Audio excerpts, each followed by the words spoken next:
مشاهدينا أهلا بكم في حوار فتيات. أنا ميسون عزام أحييكم، وفريق العمل رناد بطاينة وهشام إسماعيل نحييكم من الولايات المتحدة في بوسطن تحديدا. العربية هنا في بوسطن للعام الثالث على التوالي تواكب معكم تجربة أكثر من 75 فتاة. جئنا من مختلف الدول في العالم، دول عربية إسلامية وأيضا دول غربية، تحت مظلة Empower Peace Program، وهي الراعي الرسمي لWomen to Women، المرأة للمرأة ما بين الشرق والغرب، والتي تعنى ببناء جسور التواصل ما بين الثقافات المختلفة لدول مختلفة، ربما تكون صديقة، ربما تكون حليفة، وفي بعض الأحيان تكون عدوة. على كل الحوار سيدار باللغة الإنجليزية لأنها اللغة الرسمية هنا والمطلوبة هنا أيضا من قبل الجهة المنظمة، فاعذرونا مشاهدينا. وسأنتقل الآن للحديث باللغة الإنجليزية. Ladies and gentlemen, welcome to our program Arabiya audience. It's indeed we are proud to be part of this ambitious and unique program. Women to Women is not simply about meeting new people or going to New York, but it's more about connecting and understanding each other, respecting one another while focusing on the individual rather than the culture, and above all, empowering us women in the process of peacemaking. Young ladies, we are here today to claim our seat at the table, as the title of this year's program implies. Do you think this is achievable? Yes. Yes. I can't hear you. Yes. Can we do it? Yes. Of course. Allow me to welcome you. First, you are here for that purpose, and allow me to welcome our panelists. Of course, we start with Kelly Healy, former governor of Massachusetts. Welcome. I'd like to welcome Nasser Widadi, Director of Civil Rights in the American Islamic Congress. I'd like to welcome also Elizabeth Cafferty, Senior Advocacy Officer in the Women's Refugee Commission. And finally, Linda Lockhart, the founder of the Global Give Back Circle. Welcome. And last but not least, allow me to welcome and thank Rick Rendon, the founder of Empower Peace and also the organizer of this project, for making all this possible. Welcome, Rick, and thank you very much. Mysoon, thank you, and I want to thank Al Arabiya for doing this program, because it's our hope that a lot of the young women out in the network, in the reach of the network, will be watching the show and be inspired, encouraged to do all that they can do and be all that they can be. Thank you very much, and he deserves, I think, a big round of applause. Thank you, Rick. Rick, I'm really curious to know what inspired you to create such a program. Why is it important for you that women be represented in all areas in the society? Well, yeah, it's pretty interesting. The inspiration for this program, which is a program of a foundation or a nonprofit we started called Empower Peace, actually came from an event that we produced at the Democratic National Convention. The late great governor of Texas, Ann Richards, was speaking, and she was talking to an audience about the role that the different genders play in society. And she said, men go out and they stake the land and they fight for the property. It's the women that really are the great uniters. And I was sitting in the audience and I said to myself, you know, she's absolutely right. That with women just are unifiers, and that if there's a way that we can elevate the status of women around the world, give them the tools and the opportunities. We are multitaskers, aren't we? Yes. These young women at the ages of 15 to 20 have done remarkable things already. I'm excited to see what they're going to do 10 years from now, when one of these young leaders from Cairo picks up a phone and talks to her new friend in Erie, Pennsylvania, and says, hey, let's work together, let's make a difference, let's make the world a little bit better. So they're really remarkable young women. You'll be watched, girls. Take care, huh? Anyway, thank you very much, Rick. And now let's talk here about you. Why did you want to be part of this program? Who would like to start? Yes. Okay. Hello, I'm Srin Hajaisa from Algeria. I'm here in the program Women to Women to discuss women's subjects and to make change in my society, in my world. Yeah, but I mean, when you came here, did they tell you about your roommate? No, never. It was like surprise. Yeah, when I found her, I really loved her from the first look. She What is do you Rania, mean? actually. She's got a lovely hair, I know. But what else? She is Rania from Kurdistan. She speak actually Kurdish, then English, then Arabic. Okay, that's good. Yeah. So that's you good. had lots of things in common. Would you tell us about let's say when you met her, what did you think first? And why did you come here in first place? Okay. I had no idea who's going to be my roommate. The minute I walked in, she told me that she's 15 years old. So I was like, I'm going to be like a mother for you during this, this week. I'm not going to ask you about your age. I'm 20. Okay, fair enough. Don't ask me. I came to this program because this program has a lot to do with empowering the woman so that they can manage all aspects of life. And one important thing is that it connects all the women around the world together. And I was looking forward to meet all of the girls. Okay, tell us about your roommate. Besides that, she's 15. She's fun and outgoing. Did She's you from find Algeria. anything in common other than the language, Yeah, maybe? actually. Both of us speak English Okay. and Arabic. Okay, Both of us like music and dance. okay, So fair much. enough. We like sport. And Can we have the mic, Yeah. please, Yeah. for her? Actually, there is special on this girl. She wants to move in Africa to help the children there. That's so lovely. Maybe we work together in the future. I'm from Africa. And our room was very messy, but then Okay. I told her that we should take care of it because, like, when other girls walk into the room, they should know how like tidy and clean we are, so that they can learn from us as well. Because like we share a lot of experiences here. It's not only Tell me about the experience, basically. What did you learn here? What are you going to take with you back home? I'm gonna take with me all the love that I felt among the girls. The first day I walked into here, I was like looking at everyone, and I was like, I will never make friends except for the ones who came with me from Iraq. But then on the second day, we had the icebreakers, and then I met all the girls, and they're all astonishing and amazing. Okay, great. Thank you. Thank you very much. Please sit down.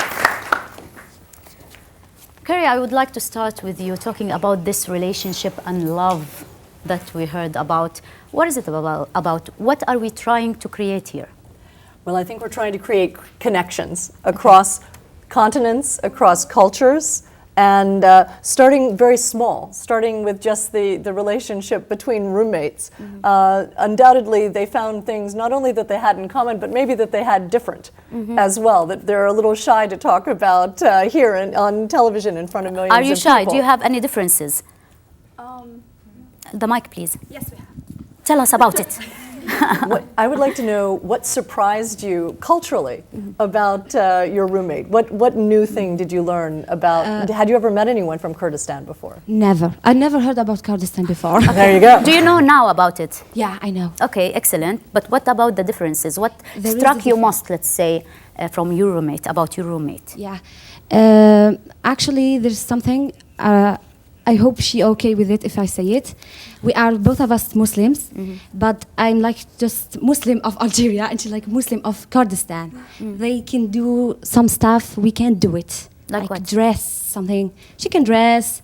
She can do. What do you mean by dress? Dress like shorts. And Okay, yeah. okay. And They we don't more do open that. and okay. I think that's only the difference between us. Okay. What about Kurdistan? What did you learn about Kurdistan? Actually, I know it's in Iraq. Okay. I know they speak Kurdish. That's all. She didn't want to tell me the traditional food of them. So let's take. I'd like to see an example, an experience with two extremes. Do you have it?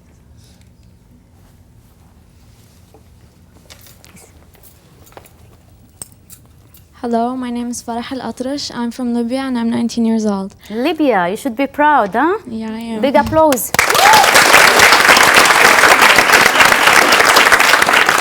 Did you have any previous perception about America before you come here? Okay, you Well, didn't visit America, but still. Never.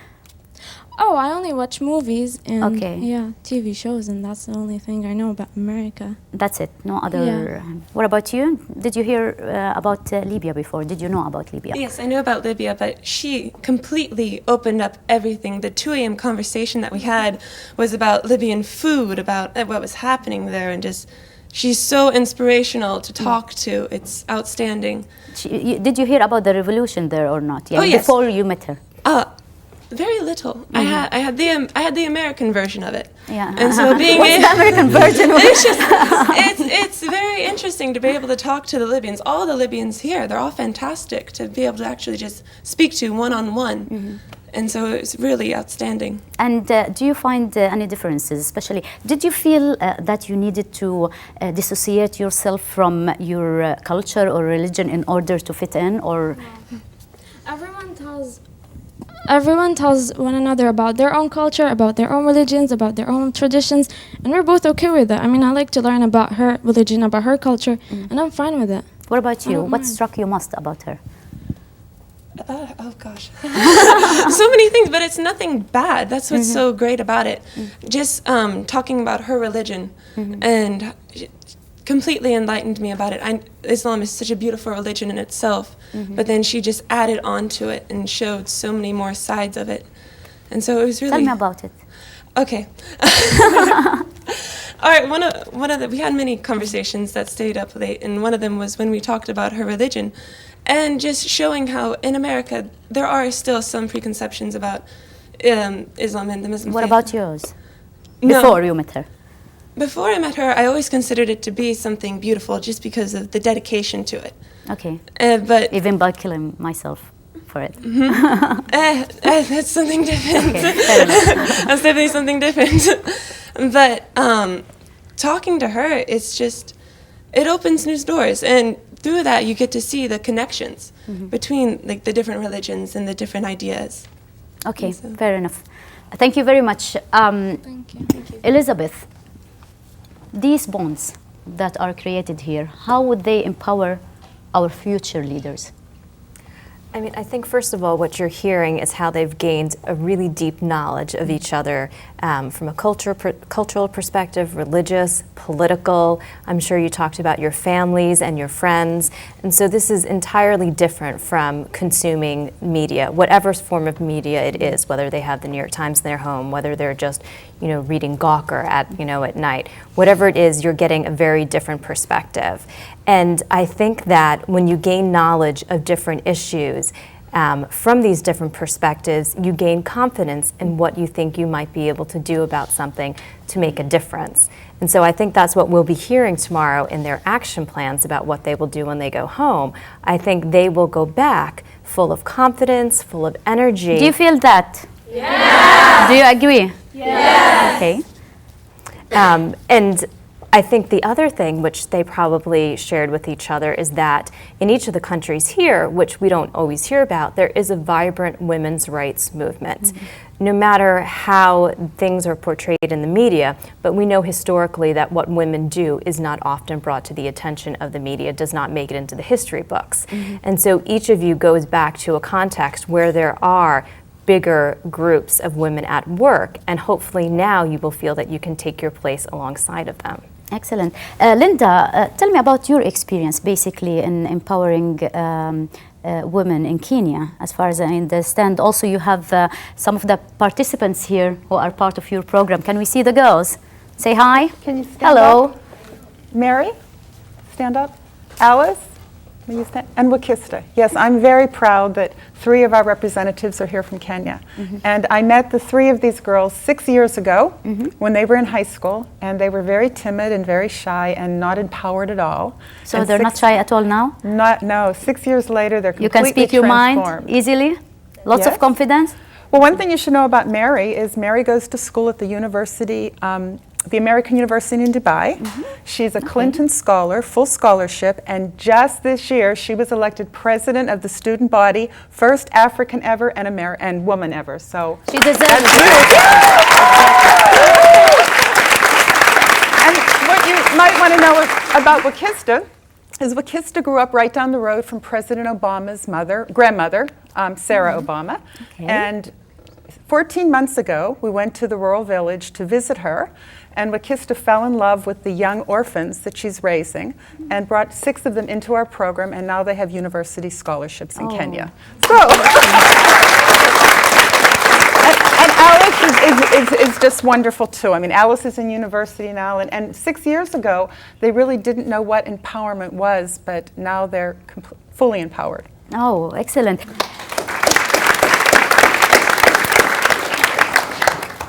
Well, basically, now that we clarified why we are here, the next step will be how can we move forward. But after the break, مشاهدينا ابقوا معنا.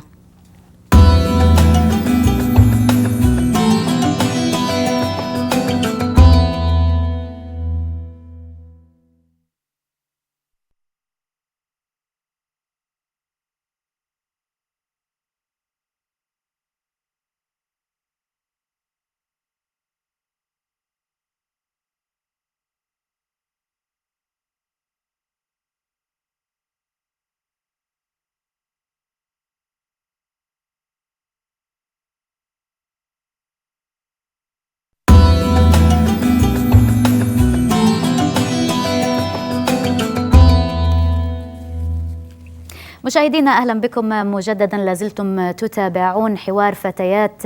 Hello ladies and gentlemen. Fear dominated lots of liberals around the globe, including those in Arab countries after what is now known as the trend of Islamization in the Arab Spring countries. So basically, is this fear valid? This is what are we going to discuss now in this part of this discussion. I'd like to hear from you ladies. Maybe an Egyptian will help us in discussing and talking about this fear. Is it valid or not?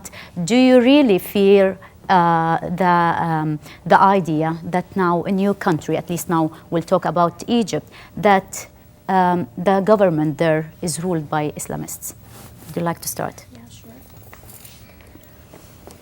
Hello, my name is Amira. I'm from Egypt. She's my roommate. She's Hannah from Hi, Hannah. Boston. Actually, we don't at all. Most of the Egyptians, they don't fear so because we are the population that selected him. So I don't think we fear that. There is no any there's nothing happen. There's nothing said that we should fear from the Islamic. So do you believe them? Do you believe of Yeah, what I they believe. promised and everything? And you're happy to have Morsi as your president now? Yeah, after sure. I'm Mubarak? Muslim and I'm so happy. And even if I'm not Muslim, I'm so happy. I'm so proud that Egyptians have succeeded and they have passed the whole 2 years. It's almost 2 years, 1 year and a half, without any struggles. Electing a new president who's not from the old regime followers at all, which is really, we are proud to have the experience of elections. We didn't have it at all before. It's like a new real experience that we are so proud of it. And I'm sure that all the Egyptians have the power to speak themselves and to express themselves and to raise their voices and to raise Again, awareness. Yeah, if- again. if they again. don't If do something what- happen again, we will go. Tahrir Square is available all the time. And we are there over So as a woman, you're not frightened? No, not Okay, at all. tell me about you, Hannah. Did you hear about the revolution in Egypt before you met? Yes, I did. I traveled to Spain last year, and when I was in Spain, I heard about it on CNN. It was the Okay. only channel that was in You English. don't hear it here? Before, I didn't really hear about it. No. But I learned a lot from the girls from Egypt here, and just talking about like everything they witnessed with their own eyes and how it's changed a lot. I mean, Amira is my roommate, so obviously I've learned a lot that I didn't know before, which it's just amazing to know that such young girls have seen revolution with their own eyes. And One of the most amazing revolution Yes. in the whole very, very true. Yes. among the countries, yes. But did you know anything about Islam before you met her? I learned what they taught in school. What? They taught about, the simple things. They didn't really go into details. They told us about the prayers. You're a Muslim? No, Hannah. I'm Christian. Okay. But they in school they told us the very basic stuff. My teacher wasn't Muslim, so she told us what she learned from a book. And coming here, one night I stayed up late, and I watched some of the Muslim girls pray, and it was one of the most beautiful things I've ever seen. They're so dedicated, and their religion is very beautiful, and I respect it so much because every single day, it's not something that's like a burden. It's something they take in with with love. And they believe in. They do, and it's beautiful to watch. Thank you very much. What about? Yes. Hello, I'm Yasmin from Egypt, and this is my roommate Asma from Libya. Okay. I just want to say that we're really proud of the elections. It's a totally new experience, and I came here representing my country to tell the world and to tell people from all around the world that some things are not what they seem, and we're not. Islam's not taking over. We have Christians who actually support the new president, and I have a lot of Christian friends, and there's no we're not divided or anything. That is totally false, and Exaggerated by the media, you mean, or what? Or you don't feel it yourself? No, I don't feel it, and I don't think any Egyptian feels it, but it is kind of exaggerated by the media a lot, and we just don't feel it in Egypt. And with my talking with everyone, people from US and Europe, Spain, and from all over the world, we kind of clarified that and made a better image and the real image, not as like any other version of the truth. What about you? I'm Libya. from Libya. The election in Libya was completely different, Yeah, the results, than other countries. The Islamists weren't so lucky in Libya. I think they got less than 20% of the seats, and that I was really, really shocked because they owned everything there. Like, I'm from Tripoli, and just walking the streets of Tripoli, all you can see, all the billboards, they were all taken by the Islamists. So everyone thought that they would have at least 50% of the seats, but they had, I think they have like 20 or less than that. So I'm really proud because we are such a religious population, and I think that to some extent some Islamists are taking this kind of thing in our Arab countries, and they're just using it just as a political tool. But I think I'm so proud of Libyans because they kind of like they just shocked the world. I think they just shocked me because they just chose someone that has nothing to do with that, someone who's very liberal. And I think that we've showed to the world that religion is just something we practice at home, but then politics is something different, something serious, and we are serious about that. So. Okay. Fair enough. Thank you very much. You should be proud, exactly, and Egypt also. I know you want to talk, but let me ask Nasser a question. Nasser, do you think that men, when they went to call for their freedom and rights, they envisioned democracy with women in it, in Egypt at least? I think that in my experience is that the core group of activists who were sort of the catalyzers for the uprising had absolutely that conception that they thought of freedoms as including women, for the simple fact because women were next to them and were doing as much as they did, if not more. So is the case, by the way, in Tunisia, which was really the trigger where all of this started. The fundamental problem remains is that I'm glad to see the optimism across the Arab world in terms of getting... Are you optimistic? I am over the long term. As the young ladies here. Over the long term, I am optimistic for the following reason, because what is happening in the Arab world today, over the long run, is a triumph for the idea of liberty. However, things are not, as the young lady said, things are not exactly as they seemed. It's a fact that political Islam has made major gains across the region, and it's very important. And it's also very interesting for me and enlightening to hear one of the participants mention the idea, and I will try to further articulate it, which is. The problem remains as fundamental, because within, at least as political Islamists conceptualize it, it's the definition very much of the role of men and women in society. I happen to believe that the role of men and women in society when it comes to equality, it's not an issue of complementarity, which is the narrative that says that women and men complement each other, and therefore they have assigned genetic roles by birth. I reject that personally, and I think that going back to the idea of the universality of rights is that men and women are inherently equal by the freedom that is God gave them at birth. And that's the idea, that's the big battle of ideas that are going on in the Middle East. In terms of the Islamists, I think that there are what happened in Libya and also some of the intricacies of what happened in Egypt and in Morocco and in Tunisia. They are learning to manage their own expectations and realize that ultimately it is a pretty failed proposal to pretend to bring Islam to people who've been Muslims for 14 centuries.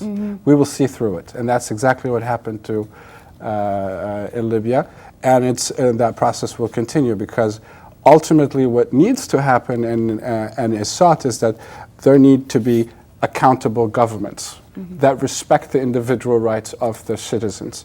And the lesson we've learned through the last 2 years is a fundamental shift, which is for the first time, since the formation of the so-called modern Middle East, rulers have been put on notice. If you do not behave, you'll get the boot. And we have future leaders who are not going to allow them to do whatever they want unless they approve it. Lady.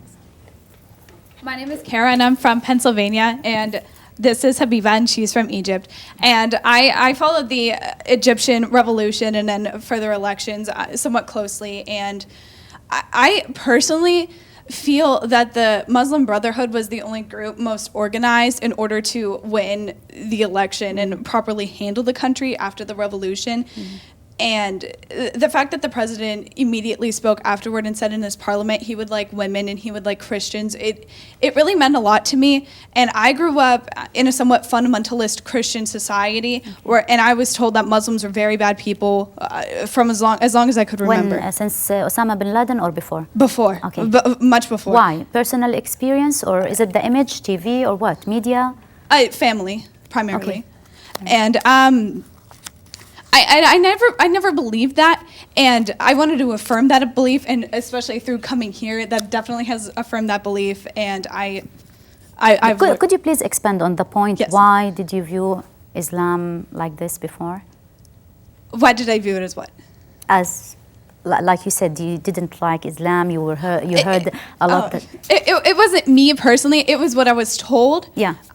What did they tell you? Just that only Christians are correct and only Christians can handle a civilized nation. And later on, that's why things like Arab Springs occur, because Muslims cannot handle themselves. That was what I was told. Okay, and now? What do you think? I never believed that to begin with, and in order to affirm that, I exposed myself, and I gathered some pen pals that were Muslim to speak with them, just to talk, and read some books on it, and coming here, speaking with it on a very practical level. And I was also informed incorrectly that Muslim women are extremely oppressed. And through talking through Habiba, I don't get that vibe at all. And she absolutely loves her religion, and I think that it is wonderful. And I really feel like that religion, alongside their politics, it can go on successfully. And you'll go back to your family and tell them that? Yes. Hopefully they'll listen. Okay, fair enough. What about you? Actually, Kara's a great person, and I like her a lot. And for a country, I'm really proud that I could be a part of Egypt and of what's happening now, and that the elections went great in a democratic way, and we should give some time for the new president to see what he will give. Yes, to prove himself, and at least it went democratically, and it was great. Yes. Anybody would like, please? Hi, my name is Zahra Al-Jani. I'm from Saudi Arabia, and this is my friend Ayran from Spain. I just want to say some comment about the woman to woman.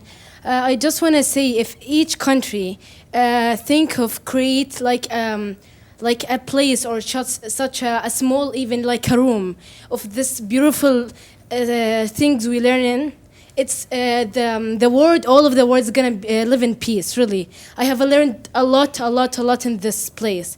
I have learned that every woman can change the world. Every woman can prove herself, and we all here to prove ourselves in our country. We all gonna go back to our homes and prove that what we did learn here, it's what gonna happen there. and we're gonna change, and we're gonna make at least one person or one woman sleep a night in peace and in a safe place.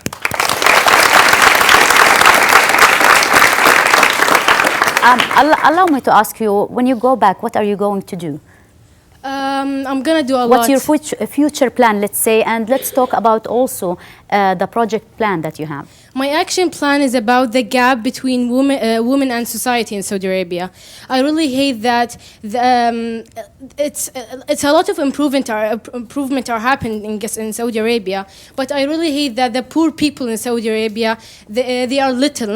Most of them are rich, so they are little, and I wanna give them the chance to prove themselves by giving them a little amount of money, so they can offer the basic thing, and they can go out to society and they prove themselves by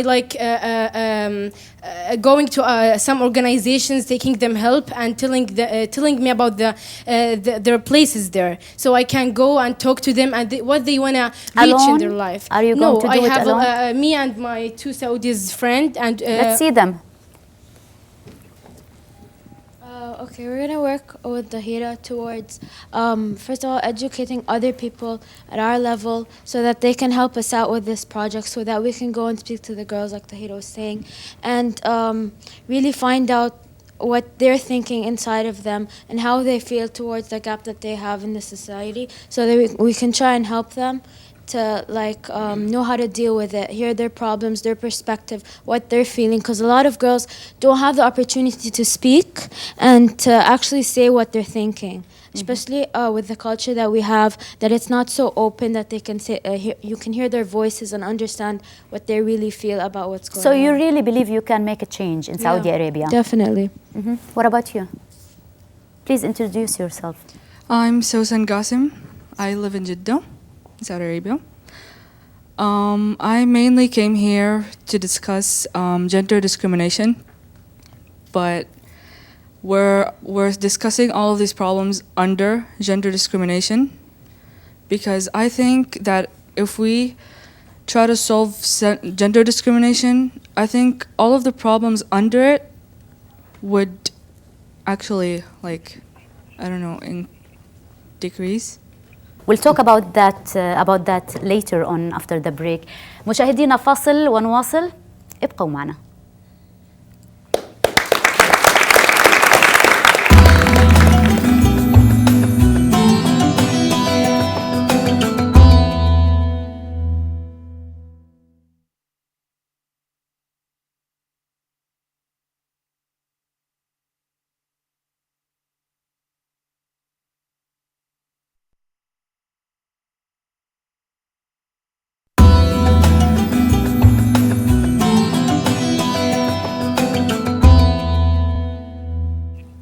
مشاهدينا أهلا بكم مجددا وحوار فتيات نحييكم من بوسطن. Welcome ladies and gentlemen. Basically we're still talking about the role women can play in empowering a global peace. Rick, how long do you think your peaceful army of women can continue using the peaceful tools in front of, let's say, atrocities of governments like what happened in Libya, what's happening now in Syria? I'd like to think that this is just the beginning. I mean, with the class of 2012, with these 80 young leaders, we now have an alumni of 650 young women from 41 different countries. I hope that they stay connected. You have an amazing network, that you rely upon one another, that you use each other for support, that you collaborate to make a difference, because it's movements like this that'll make human rights, women's rights, and women's rights, human rights. Right, everybody? Women's rights are human's rights. Human's rights are women's rights.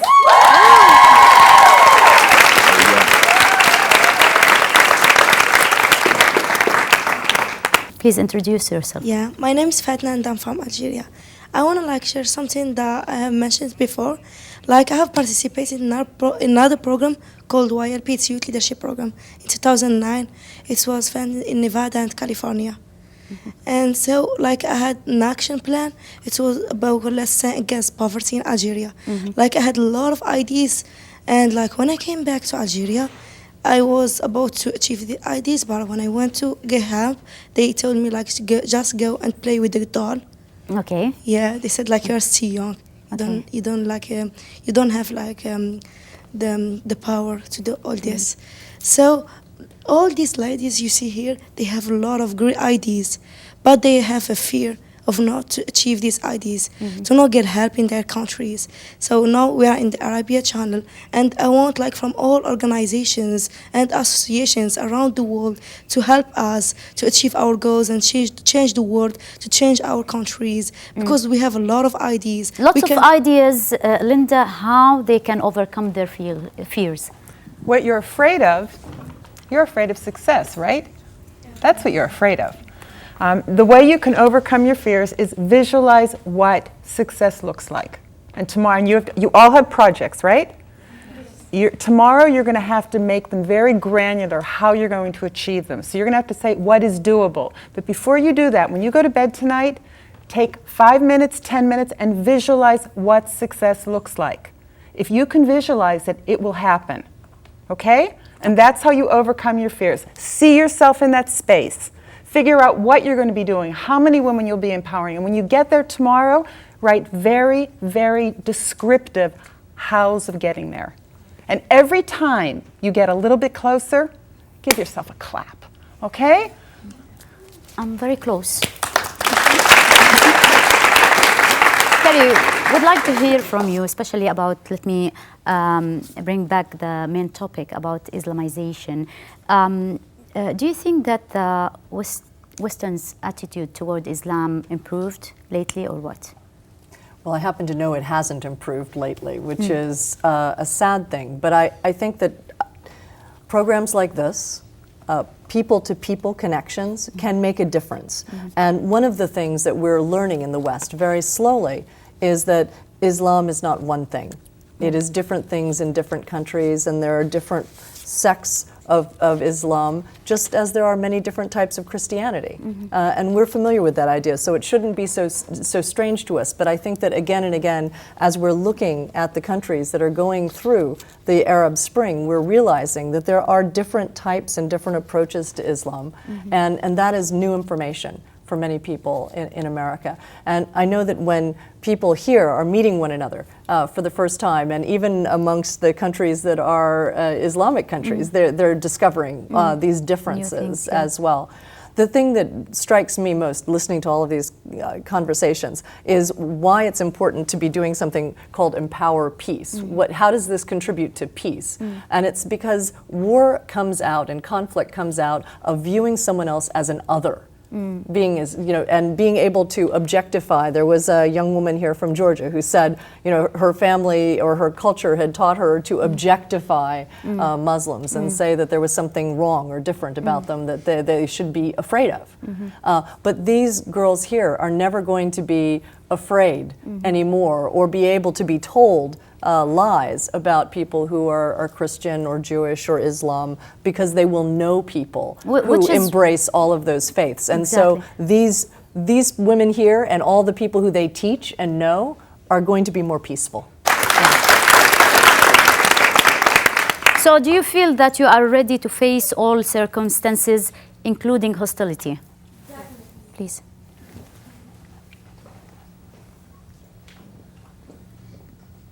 Hi, my name is Marsha, and I'm from the United States, and my roommate's name is Rawaz, and she's from Iraq. Hi, nice meeting you. And I think, just to bring up the point of fear earlier, that I think that we were told in the very beginning of this conference on the first day, and I think that this is something that will always stay with me, that there can be no bravery without fear. And I think that it's fear that drives me. And when I came to this conference, I was just coming back from another camp, and I had no time to sleep. I hadn't slept for 2 days. And I turned to my mom and I said, I hope my roommate isn't Muslim or isn't from Islam, because I'm Jewish, and that's a thing that scared me. And when I met Rawaz, it's actually funny because I met her when I was trying to figure out the bathroom. And so it's a locked door, and I was trying to unlock it, and then I dropped my key because she was coming out, and I banged my head on the door, and we were both falling over, and then I met her. And she And she absolutely changed my life because she's just such a lovely person. And whenever I see her, she does this little thing with her eye that she winks at me like that. Yeah.